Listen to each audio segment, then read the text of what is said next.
classical mechanics, the double pendulum, normal modes. We have so much stuff to do, and part of it's magic. And I'm really making this video for me because the next time I teach this class, I'm going to be like, I can't remember what Python code to use to do this. So this is for me and maybe for you. So the double pendulum is like a pendulum on a pendulum, right? So we have a mass connected to a string and then another mass down there, and then so it can move back and forth. And it's not a really easy problem to solve. And I've already solved it for you somewhere else. I'll probably link that down below. But we want to try to find the normal modes of oscillation for the double pendulum. So it's a 2-degree system, and there's a really weird thing here that's not the same as our mass on a spring system. So let's just really, really briefly go back to our double mass system and say what happened there, and then you can see why it's not so easy to do this, the exact same thing with the double pendulum, but we're going to do something different. Okay, so here's my mass on a spring system. I'm going to skip all the details. I made this video multiple times. So I have 2 masses with 3 springs, and then we have, x1 is this way, x2 is that way. And I can get the following equation of motion from Newton's second law. Originally I did this with Newton's second law. M1, this is mass M1. M1 x1 double dot was, what was it? Negative k1 plus k2 x1 plus k2 x2. And then for M2, mass 2, M2 x2 double dot was k2 x1 minus k2 plus k3 x2. I think that was it. Yeah. And so then what we did was to say, hey, that's like a linear system of linear equations. We can write that as a matrix. And that's what we did, and then we solved that matrix. And so we actually had this x as a function of t vector as a1, a2, some constants times e to the negative I omega t. And we want to plug that in, and we see that when we take the derivative twice, we get the following. And I'm skipping some steps here. I know that, okay? We basically get this. Omega squared a equals k a, where this k was the matrix we divide. Here's the key thing. I'm going to divide both sides by m1. I'm going to divide both sides by m2 to get it to look in this form. So that's important because that's not, we don't have that again. So k would be equal to this matrix. It would be k1 plus k2 over m1 negative k2 over m1 negative k2 over m2 k2 plus k3 over m2. And then we can do, so then we say, okay, I have that matrix operating on my vector, and I get a scalar, the angular velocities, back times that vector, and that is the eigenvalue problem. And that's what we did. But the problem is that when we use Newton's second law here, that works. If I did the same thing over here, Newton's second law is a lot more complicated. You can get it to work, and I did one time, okay, by assuming it's in motion just in the x direction. But I want to look at a more generic solution for this situation, for how you do these kind of things. And I could use this generic situation on the thing that we've already done, but I'm not going to. And there is some magic. I already told you about the magic part, right? Okay, so it turns out that I can find an eigenvalue problem using the kinetic and potential energy of the system, which is going to be easier to write than Newton's second law. So let me just tell you, let's go ahead and, no, I'm going to tell you what we're going to do. We're going to get this into a form of, I wrote it down, yeah, omega squared t, that's a matrix, A equals U A. So I'm going to make a kinetic energy matrix and a potential energy matrix. They're technically tensors, but don't worry about that. And I'm going to operate on those vectors again, and I want to solve for the vectors for which this is true. So we need to find those two matrices, T and U. And then one of the things I'm actually going to do is I'm going to multiply both sides by the inverse of the kinetic energy matrix. So it looks like this. Omega squared A is T, I'm going to leave off the symbols on my matrices, T inverse UA. And so now that looks like omega squared A is K A. And so now we're right back to the eigenvalue problem. So you can solve this. You can subtract that from both sides. But I want to use the eigenvalue problem. I want to get it into the form of an eigenvalue problem, and that's what we're going to do. Now, how do you find these matrices? So T is going to be the matrix T11, T12, T21, T22. And we can find the elements of the, once we write out the kinetic energy in terms of our coordinates, this is for a 2 degree of freedom system, 2 degree of freedom, then Tij is going to be the partial of T with respect to, in this case, let's just saw Qi dot partial Qj dot. So the 1, 1 would be 1, 1. So I take the second derivative. And this is evaluated at, one of the things that we're doing here is assuming that these are small oscillations about the equilibrium. So we're using the Taylor series. So we're evaluating these about the equilibrium position. So you shouldn't have any Q1 dots in there because you can just plug in at the end at the equilibrium position. Well, that shouldn't happen. Now we're going to get the U matrix. U11, U12, U21, U22, where Uij is going to be the second partial of U with respect to Qi, Qj evaluated at the equilibrium position. So this means that I can take a complicated system, I can write the kinetic energy term, I can write the potential energy term, and then I can take these partials to find these things, plug it into my, once I find T and U, I can plug it into my Python and get the eigenvalue problem. And then I can get, remember the eigenvalue problem, I'm solving for the eigenvectors A, such that those are my initial conditions that give me normal modes. And we're going to do that for the double pendulum. It's going to be a lot of work. It's not that much work. It's not that bad. Okay, so let's just go ahead and write down the kinetic energy for these things. And we're going to take some shortcuts, right? We're not going to write the actual kinetic energy because I'm going to assume small oscillations. You could write the actual kinetic energy if you want, but you don't have to. Okay, so I'm going to take some shortcuts because otherwise you get in a lot of weeds finding the kinetic energy. Remember, that's one of the difficult things in the Lagrangian is finding the kinetic energy term in terms of your generalized coordinates, theta 1 and theta 2. So if I look at just mass 1, it's just going to be moving in a circle, right? So I can write its kinetic energy very easily. T is going to be 1/2 m1 times the angular velocity, I could say the velocity in the theta direction. So that's just going to be r1 theta 1 dot is the velocity. I square that, I get r1 squared theta 1 dot squared. That's not magic. That's just common sense. Okay. Now for this one down here, I'm going to, its velocity, theta 2 is not an absolute coordinate, right? It depends on the motion of theta of mass 1. So I'm going to actually just say the velocity here is the velocity there plus there in the theta direction, which isn't true, right? They're not in the same direction. But it's a small oscillation, so it's kind of true. So this is cheating, but I'm going to write it anyway. So plus 1/2 m2, and its velocity is going to be r1 theta 1 dot plus r2 theta 2 dot, and then I'm going to square that whole thing, right? So that's my velocity.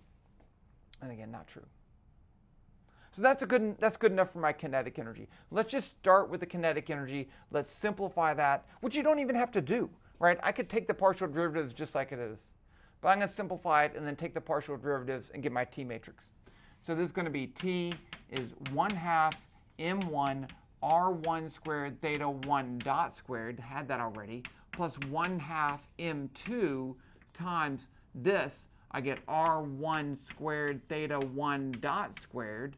And then I get plus 2 r1 r2 theta 1 dot theta 2 dot plus r2 squared theta 2 dot squared. Okay, let's start taking derivatives. T11 is going to be the partial of T, the second partial of T with respect to theta 1 dot squared, right? Because I'm taking theta 1 dot, theta 1 dot. And we can do this smartly, right? Because if I go through here, I'm going to take the partial derivative with respect to theta 1 dot. There, it's right there, and it's right there, and it's right there. Okay, so let's just take this term by itself. So if I take the derivative of that, I get m1 r1 squared theta 1 dot. And then if I take the derivative again, let's just write it out the first time. So I'm going to say the partial with respect to theta 1 dot times, operated on the partial of theta 1 dot. So let's just go through here. I get m1 r1 squared theta 1 dot, right? Because that's the partial of that with respect to theta 1. Over here, I get plus m2 r1 squared theta 1 dot, right? Because I have the 2 comes down to the 1/2. And then right here, I get plus, I have the 2 cancels. I have just the theta 1 dot goes away. I get m2 r1 r2 theta 2 dot, right? Because the partial of theta 1 dot is just 1. And then this last one doesn't have a theta 1 dot, so it's gone. Now when I take the second part, the partial again, I'm going to go through and I get this term, m1 r1 squared. That theta 1 dot, the partial is just 1. That one's going to be plus m2 r1 squared. And then over here, there's no theta 1 dot, so that term goes away. So you see how that works? Okay, so I'll put it over here. T11 is going to be equal to m1 plus m2 r1 squared. Okay, now we need to do the next term. T12. So I'm going to write this one out again, and then the next one we'll do shortcut way. T12 is going to be the partial of t, let's just say the partial with respect to theta 1 dot times operated on the partial with respect to theta 2. So I'm going to go through and take the derivative with respect to theta 2. No theta 1, theta 2 dot, no theta 2 dot. There's 1. So I get m2 r1 r2 theta 1 dot. You see that? Because that one was in there. And that term I get plus m2 r2 squared theta 2 dot. Now when I take the partial, look over here. That does not have a theta 1 dot in it. So, boop, it's gone. That last term. But this term does, right? So I get m2 r1 r2. That's it. So that's my T12.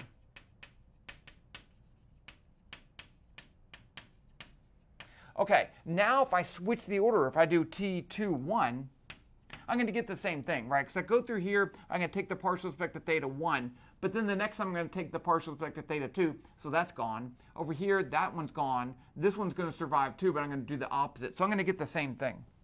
So this is going to be equal to T21, same thing. Okay, now for T22, I'm going to go through and take the partial derivative. I need to take the partial derivative of with respect to theta 2 dot twice in order to survive. That's not going to survive. That's not going to survive. That one's not going to, right? Because if I take the partial with respect to theta 2, I don't get another theta 2 dot term in there. So it's gone. That's the only one that survives. So I get m2 r2 squared. And with that, I have my T matrix. So I'm going to delete this and put my T up here. T is going to be m1 plus m2 r1 squared. Is that a little high? I think it's okay.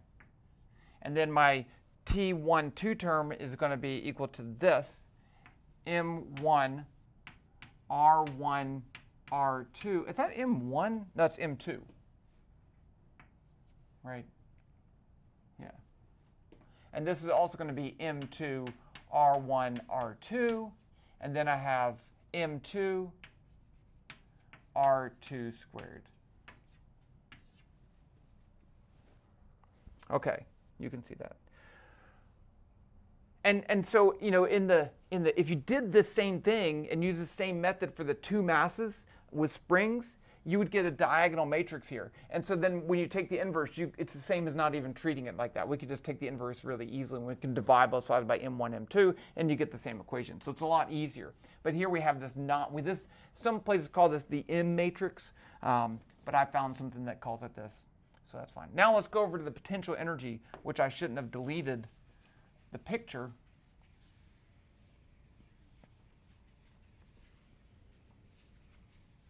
Okay, so let me just sketch the picture over here.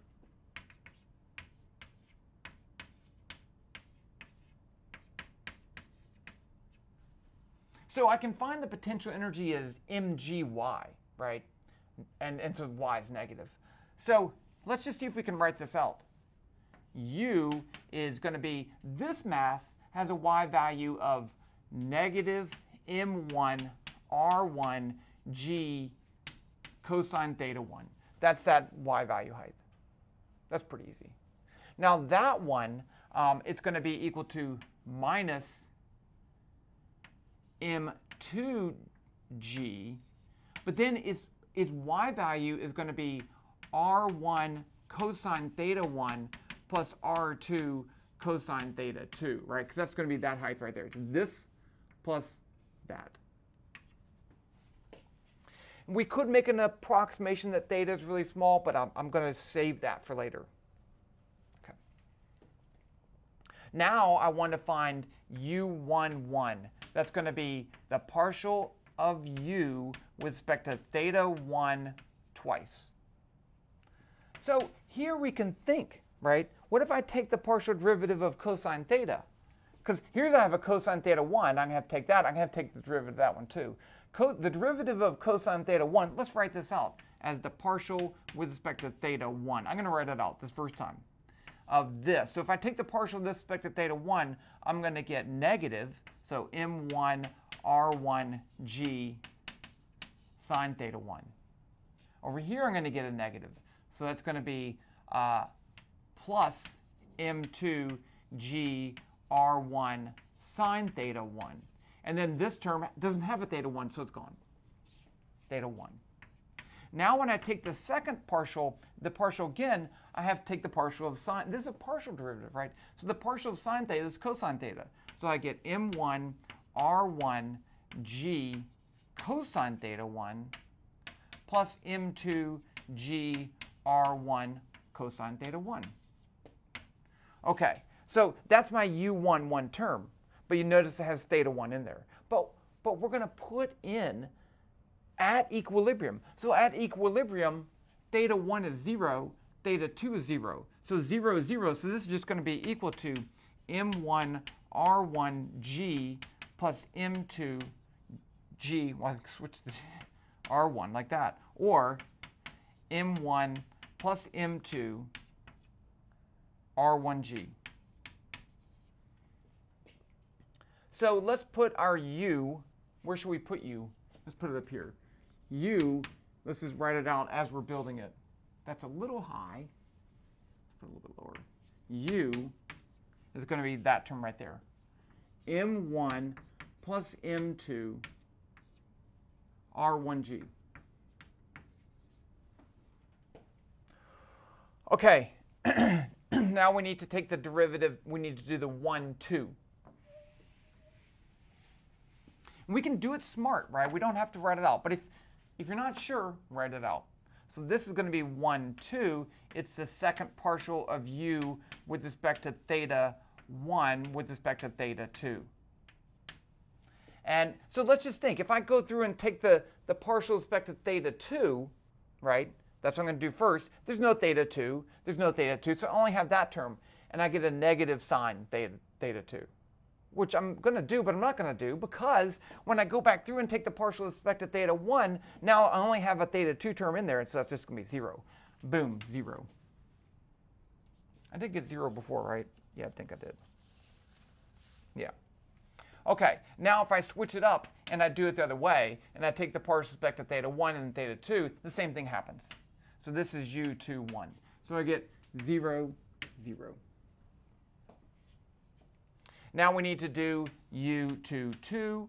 So that's going to be the partial, I'm going to do it twice, the partial aspect of theta 2 of this. If I take the partial aspect of theta 2, that's my only term, and I get negative, but I get another negative, so I get m2g r2 sine theta 2. And then when I take the second partial again, that goes back to cosine, and that's going to be m2g r2 cosine theta 2. And then I put theta 2 equals 0, and I get m2g r2, that's it, m2g r2. So now I have my t, I have my u. All I need to do, I don't want to take the inverse of t because I just don't like that. So I'm going to make Python do it. But remember, I want to find the eigenvalues and the eigenvectors. I want to know what initial positions for theta 1 and theta 2 can I start and make it in a normal mode. I should get 2. So I'm going to pick some values. Let's go ahead and pick the values. Let's say, just for fun, m1 equals 0.1, r1 equals 0.1, m2 is 0.15, r2 is 0.05. Okay, so I want to find out what angles for theta 1 and theta 2 can I let it go from rest, be in a normal mode. So, but that means these are all just numerical values, right? Let's go ahead and build this stuff, get the eigenvalues, and then I have a Python program that already calculated the double pendulum exactly, right? And no shortcuts. And I'm not going to go over that, but I did it. So let's just put this in, calculate t, calculate u, find the inverse, multiply by that, and then find the eigenvalue problem. So let's jump over to Python and just get started. Okay. Python time. Okay. So I've already imported NumPy. That's the only thing that we need. Okay. I'm going to go ahead and enter my values. M1 equals 0.1, M2 equals 0.15. That's what I said, right? Yeah. R1 is going to be 0.1, R2 is 0.05. So I want to build my T matrix. So that's a matrix, which is an array. It's an array of arrays in WebVPython. This is not WebVPython. This is real Python. Real Python has matrix multiplication in it. WebVPython does not. You can build it yourself, but don't bother. So T is going to be np.array.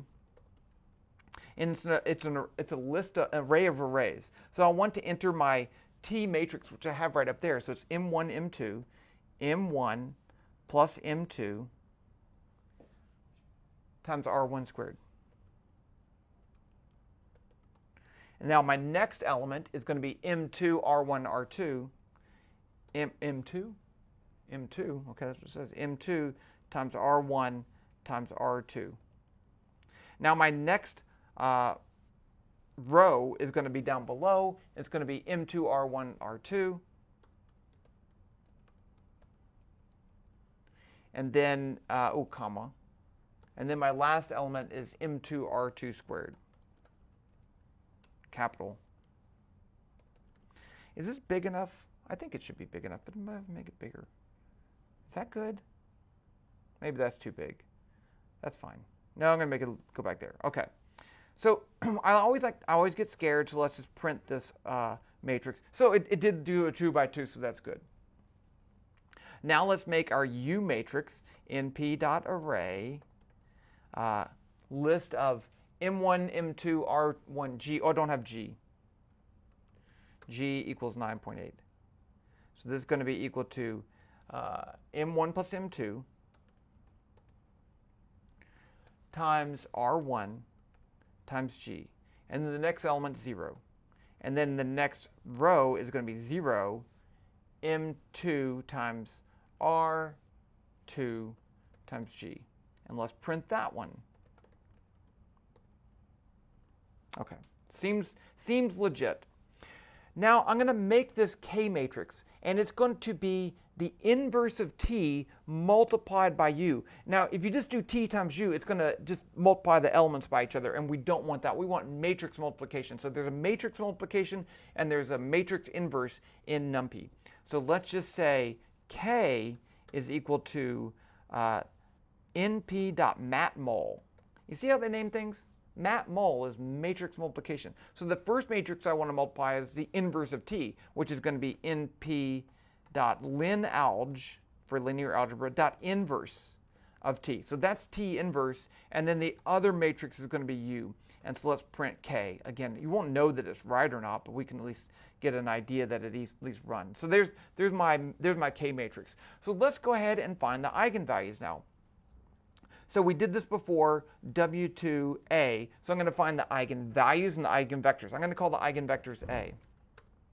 It's np.linalg.eig of the vector, the matrix K. That's it. And let's print our eigenvectors, eigenvalues. We don't really care about that. I don't care, but I want to print them anyway. So print np.square root of W2. So W2 is omega squared. I want to take the square root to get those values. Let's just see if it works. So those are my frequencies. I guess that's fine. I don't really know. Now, the solution A1, the two vectors A, are combined together in a matrix, but I need to take the transpose, and then I can just say the first row as 0. So I'm going to take the transpose, print A dot transpose, and then the first element. And that's my first eigenvalue vector. And then print A dot transpose in the second element, and that's my second one. So those are my two initial angles. Okay. Now, those are normalized eigenvectors so that they have a magnitude 1. I clearly don't want a magnitude 1 for my eigenvalues. It won't work. But I'm going to go ahead, let's just try this. I'm going to take this vector right here, and I'm going to enter that for theta 1 and theta 2. I'm going to multiply by 0.1. So I think it should be fine. So let's copy that, and now I'm going to go over to my double pendulum program right here. So this is going to actually animate the whole thing. So here I have, I used mass 1 as 0.1. That's what I had, right? Mass 2 was 0.15. And this was 0.05. Okay, so now for theta 1, I'm going to go ahead and just enter this as, let's put that right here. I can put my eigenvalues just so I have them. So let's put that one as this. And then times 0.1. Right, so that'll just move it over and that'll make probably small enough, not 100% sure. And then this one I'm going to put right here. That's theta 2. And again, times 0.1. Let's run it. I don't know what's going to happen. Let's run it though. Okay, so it looks like they're swinging the same, right? Okay, very small oscillation, so it seems realistic anyway. But you'll see here I'm plotting the thetas as a function of time, and they are simple harmonic oscillators. That's what we want. Let's just double check, right? Because hey, maybe that's bogus. Let's multiply this by 0.5. Let's just give it a different initial velocity to see if that's true. See, that's not a normal mode, right? Not a normal mode. And that was a little extreme. I get it. Let's go to 0.2. Not a normal mode. Not a normal mode. See that? Okay, so we actually did get the normal modes. Now let's go back and look at the other normal mode. It's this one right here. I'm going to copy that. And that's barbaric. You shouldn't just copy stuff like that. You should actually, put it all in one Python program. Do it like a real person, right? No, I'm not going to do that. So that's right there. So I'm going to just copy this and put it right here. Get rid of the negative sign. And then I'm going to copy this one and put it right here. And change that back to 0.1. So this should be the second normal mode. I mean, that looks kind of cool. And it is a normal mode. Look at that. Kind of happy. I know that we use some little magic tricks, right? Because this whole why do you create those matrices, the derivation that I tried to follow through, and I kind of get it, but I didn't want to waste a bunch of time. I want to focus on how do you do that. But you see what we have here, right? Let's go back to the board and just summarize for a second, okay? Because Because we can take a complicated system like that, instead of trying to write Newton's second law and manipulate it into a system of linear equations, I can just write the energy and get these two matrices. And yes, it may be complicated to deal with the matrices, but Python's great at that. So I can do that. Okay. And this gives us a lot of power to find these normal modes for more complicated situations. Hope that helps. I will put a link to the double pendulum Python code down below, and my double pendulum solution, and a couple other videos down below. But if I don't have anything and you want it, comment and I'll reply properly. If you comment, let me know. I'm just going to let you know. If you comment, it's like 2 years later, I'm going to be like, I don't remember what I did, so I probably won't reply. Not that I don't care. I just don't remember. Because remember, this video was made for this guy. I'll talk to you later.